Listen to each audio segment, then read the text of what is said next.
gave me a lot of new ideas, and especially what I found pretty specific for this year was the variety of viewpoints. So you had personalized learning, you had corporate learning, you had different people speaking on new pedagogies. It was really this combination with of variety of subjects that I found really interesting.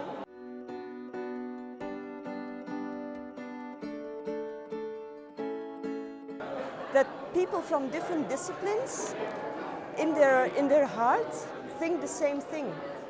So although, like in many cases, people from the corporate world will say money and we go for results, but if once you start talking to them, they have these much more similar ideas and similar emotions as researchers or as non-profit people. So it's like there's, well, I find that very amusing and pleasant.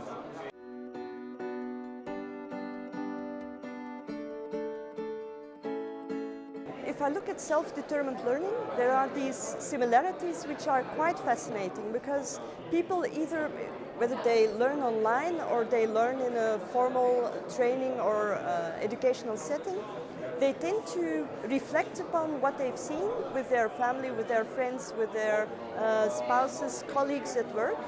So that is very, very similar. But then if you look at MOOCs specifically and how that self-determined learning differs from traditional, then I must say that people make much more critical choices on what they are going to follow. So they don't need to follow the complete curriculum, they don't need to follow the complete course, they do not have to engage in interactions they don't like, or and so what you see in self-determined learning in MOOCs is that people stick to their own preferences and really say, that part of the topic of this course, I want to really dig this, I want to really understand this. And then some of them also say, I don't interact at all, that's the way I learn. So that more personalized approach, because they can, that's something I find quite interesting.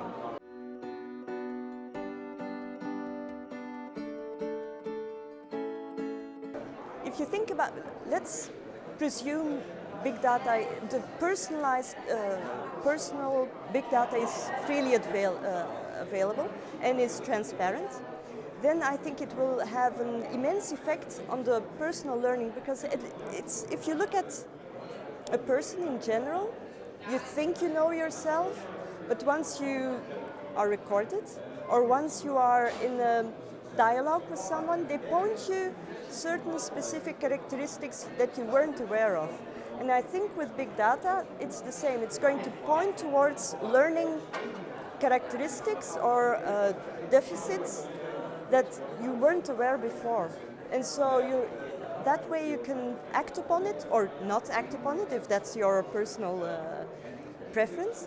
But you can really take your learning into your own hands a step further. So that's why I really like it.